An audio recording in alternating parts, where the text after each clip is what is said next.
John chapter 6. Jesus feeds the 5,000. After this, Jesus went away to the other side of the Sea of Galilee, which is the Sea of Tiberias, and a large crowd was following him, because they saw the signs that he was doing on the sick. Jesus went up on the mountain, and there he sat down with his disciples. Now the Passover, the feast of the Jews, was at hand. Lifting up his eyes then, and seeing that a large crowd was coming toward him, Jesus said to Philip, "Where are we to buy bread, so that these people may eat?" He said this to test him, for he himself knew what he would do. Philip answered him, 200 denarii worth of bread would not be enough for each of them to get a little. One of his disciples, Andrew, Simon Peter's brother, said to him, "There is a boy here who has 5 barley loaves and 2 fish, but what are they for so many?" Jesus said, "Have the people sit down." Now there was much grass in the place, so the men sat down, about 5,000 in number. Jesus then took the loaves, and when he had given thanks, he distributed them to those who were seated, so also the fish, as much as they wanted.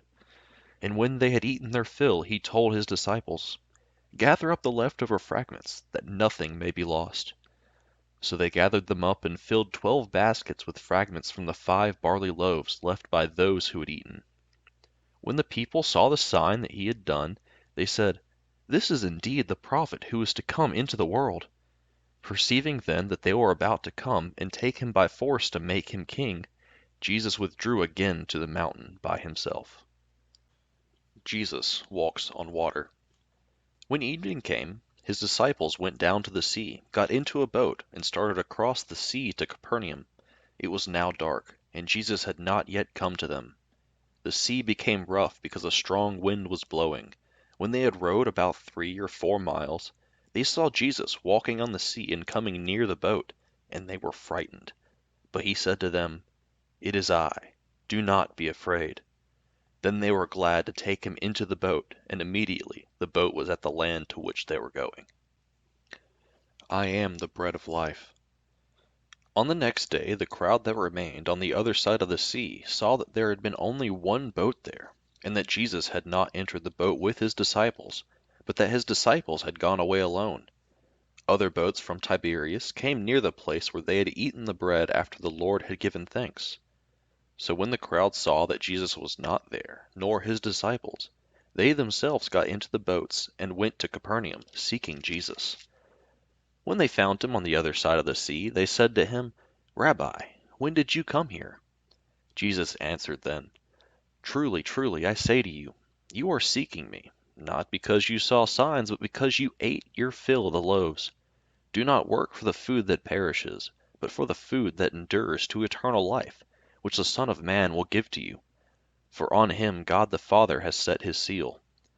Then they said to him, "What must we do to be doing the works of God?" Jesus answered them, "This is the work of God, that you believe in him whom he has sent."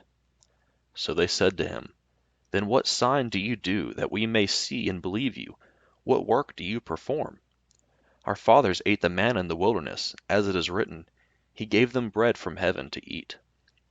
Jesus then said to them, "Truly, truly, I say to you, it was not Moses who gave you the bread from heaven, but my Father gives you the true bread from heaven. For the bread of God is he who comes down from heaven and gives life to the world." They said to him, "Sir, give us this bread always." Jesus said to them, "I am the bread of life. Whoever comes to me shall not hunger, and whoever believes in me shall never thirst. But I said to you that you have seen me, and yet do not believe. All that the Father gives me will come to me, and whoever comes to me I will never cast out. For I have come down from heaven, not to do my own will, but the will of him who sent me. And this is the will of him who sent me, that I should lose nothing of all that he has given me, but raise it up on the last day. For this is the will of my Father, that everyone who looks on the Son and believes in him should have eternal life, and I will raise him up on the last day." So the Jews grumbled about him, because he said, "I am the bread that came down from heaven." They said, "Is not this Jesus, the son of Joseph, whose father and mother we know? How does he now say, 'I have come down from heaven'?" Jesus answered them, "Do not grumble among yourselves. No one can come to me unless the Father who sent me draws him, and I will raise him up on the last day. It is written in the prophets, and they will all be taught by God. Everyone who has heard and learned from the Father comes to me. Not that anyone has seen the Father except he who is from God. He has seen the Father. Truly, truly, I say to you, whoever believes has eternal life. I am the bread of life. Your fathers ate the manna in the wilderness, and they died. This is the bread that comes down from heaven, so that one may eat of it and not die.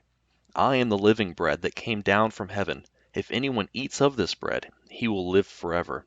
And the bread that I will give for the life of the world is my flesh. The Jews then disputed among themselves, saying, How can this man give us his flesh to eat? So Jesus said to them, Truly, truly, I say to you, unless you eat the flesh of the Son of Man and drink his blood, you have no life in you. Whoever feeds on my flesh and drinks my blood has eternal life, and I will raise him up on the last day.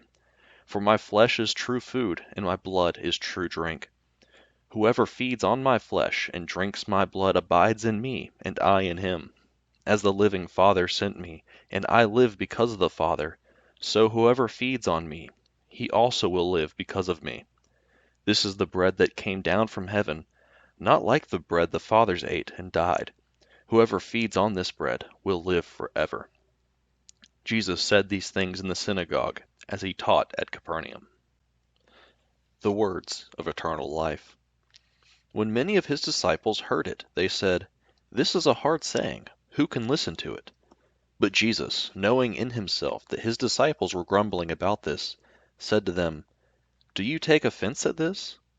Then what if you were to see the Son of Man ascending to where he was before?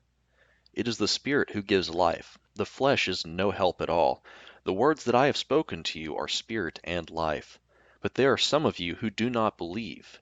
For Jesus knew from the beginning who those were who did not believe, and who it was who would betray him. And he said, This is why I told you that no one can come to me unless it is granted him by the Father. After this, many of his disciples turned back and no longer walked with him. So Jesus said to the 12, Do you want to go away as well? Simon Peter answered him, Lord, to whom shall we go? You have the words of eternal life, and we have believed and have come to know that you are the Holy One of God. Jesus answered them, Did I not choose you, the 12? And yet one of you is a devil. He spoke of Judas, the son of Simon Iscariot, for he, one of the 12, was going to betray him.